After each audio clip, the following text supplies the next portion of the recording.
Otep à tous, bien-aimés frères et sœurs.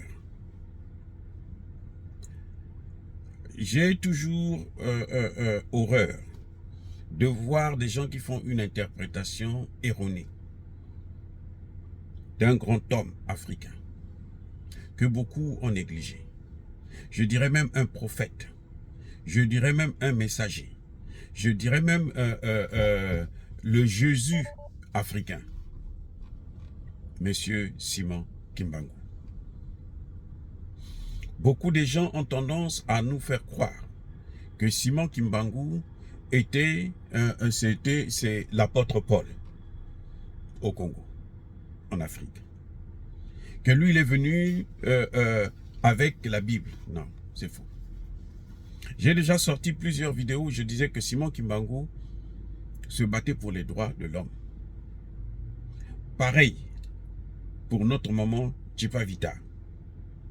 Mais Simon Kimbangu n'était pas un pasteur. Il n'a jamais été un pasteur et il ne le sera jamais. Simon Kimbangu croyait en notre spiritualité. Simon Kimbangu était un leader dans la spiritualité africaine. Et il en a fait ses preuves. Si aujourd'hui nous souffrons parce que nous croyons en un prophète qui n'a pas la même couleur de peau que nous, un prophète notamment blanc, c'est-à-dire Jésus, un prophète arabe, c'est-à-dire le prophète Mohammed. Nous avons du respect pour eux, mais ça, ce n'est pas notre prophète à nous. Le nôtre là, celui des Congolais, celui des Africains, c'est Simon Kimbangu. Simon Kimbangu, c'est quelqu'un qu'il faut mettre à la hauteur de Jésus-Christ s'il avait existé. Je dis bien s'il avait existé. C'est quelqu'un qu'il faut mettre à la hauteur, sur le même pied d'égalité que le prophète Mohammed.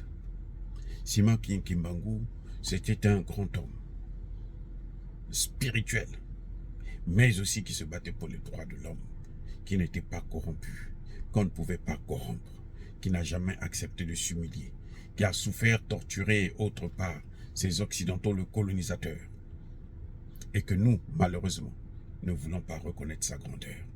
Et ça, c'est le problème des Africains, notamment des Congolais, notamment des Africains de l'Afrique centrale. Eh oui. Comment si vous n'êtes pas capable de reconnaître vos propres leaders, vous partez vous agenouiller devant un autre leader, le leader des autres. Comment voulez-vous que votre leader puisse travailler pour vous? Comment voulez-vous que Simon Kimbangu puisse travailler pour élever la société africaine si nous ne le reconnaissons pas sur les faits qu'il a présentés devant nous? Tout le monde connaît les miracles qu'il a fait. Comment peut-il travailler dans le monde spirituel pour nous assister? Parce que le combat que nous menons, nous, aujourd'hui, le combat des panafricanistes, c'est un combat qui n'est pas seulement matériel, physique, non. C'est un combat spirituel. Parce que nous sommes dans la symétrie. C'est une guerre asymétrique.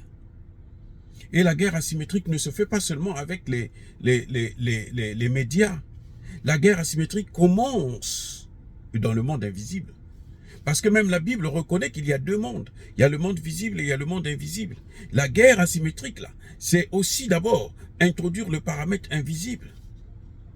Comment vous pouvez-vous expliquer que le Covid qui a fait des ravages partout dans le monde, en Europe et aux États-Unis, a fait moins de dégâts, sinon presque pas de dégâts, en Afrique? Comment? Vous croyez que nous sommes des surhommes? Non. C'est parce que dans le monde spirituel, les gens n'ont pas accepté ça. Nos ancêtres n'ont pas accepté ça. Et ça veut dire que nos ancêtres sont capables de nous sauver. Nos ancêtres sont capables de nous élever. Nos ancêtres sont capables de nous délivrer. Ce n'est pas les ancêtres des autres. Ce n'est pas le Dieu des autres. Vous allez en Chine, le Dieu des Chinois a la tête d'un Chinois, la couleur d'un Chinois. Vous allez chez les Arabes, c'est pareil. Vous allez chez les Blancs, les Romains, c'est pareil. Pourquoi chez nous, notre Dieu, on ne veut pas le reconnaître, on va reconnaître le Dieu des autres. On ne veut même pas reconnaître les faits. On veut voir en lui seulement un simple magicien qui est venu, qui avait un certain nombre de pouvoirs. Non. Simon Kimbangu n'est pas un magicien. C'est un véritable homme de Dieu qu'on ne peut égaler à aucun pasteur, à aucun évêque, aucun cardinal. Il est au-dessus de tout ce monde-là. Mais il ne peut pas travailler pour nous si nous ne reconnaissons pas. C'est pour ça que j'ai toujours demandé à ce que nous puissions faire un retour. Nous puissions reconnaître notre identité, notre spiritualité, nos ancêtres.